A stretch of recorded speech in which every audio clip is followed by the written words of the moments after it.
Chapitre 2, partie 2, forme factorisée et règles de l'équation produit.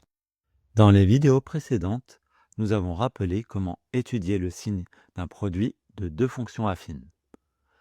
Nous allons voir en quoi cette méthode s'applique à l'étude des fonctions du second degré sous forme factorisée.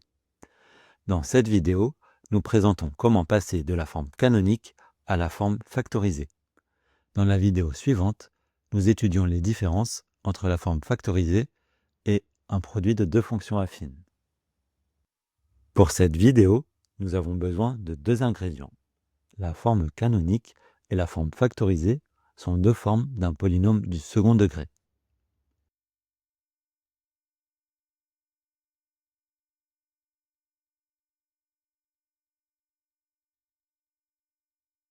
Le deuxième ingrédient est la règle de l'équation carrée est une conséquence de la règle de l'équation produit en utilisant l'identité remarquable petit a au carré moins petit b au carré est égal à petit a moins petit b qui multiplie petit a plus petit b.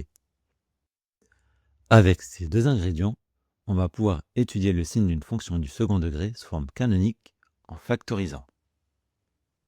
Considérons l'exemple du cours, page 6.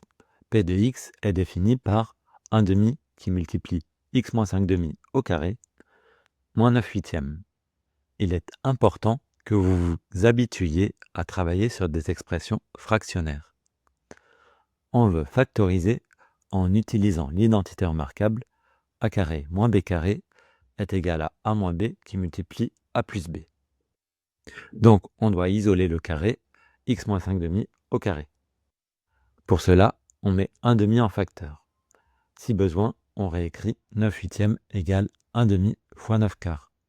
Cela donne p de x est égal à 1 demi qui multiplie x moins 5 demi au carré moins 9 quarts. On peut utiliser des crochets pour hiérarchiser les parenthèses. On remarque que 9 quarts est le carré de 3 demi. Dans les séries d'exercices, les premiers énoncés contiendront des carrés parfaits, comme ici, et dans les énoncés plus avancés, il pourra être nécessaire de faire apparaître une racine carrée.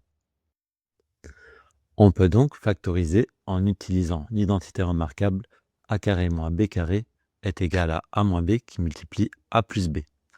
Prenez l'habitude d'écrire les identités remarquables à chaque fois que vous les utilisez, à la fois pour les mémoriser et pour éviter les erreurs d'application.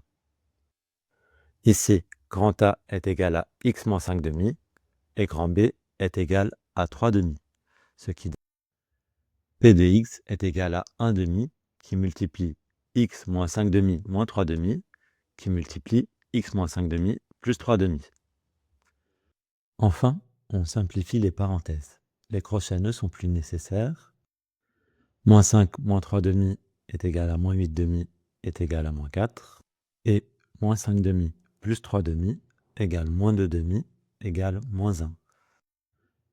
La démonstration du cas général est dans le cours à la page 6 et l'exercice pour s'entraîner à cette factorisation est l'exercice 9, toujours à la page 6. Rendez-vous à la vidéo suivante pour voir en quoi la forme factorisée simplifie l'étude du signe.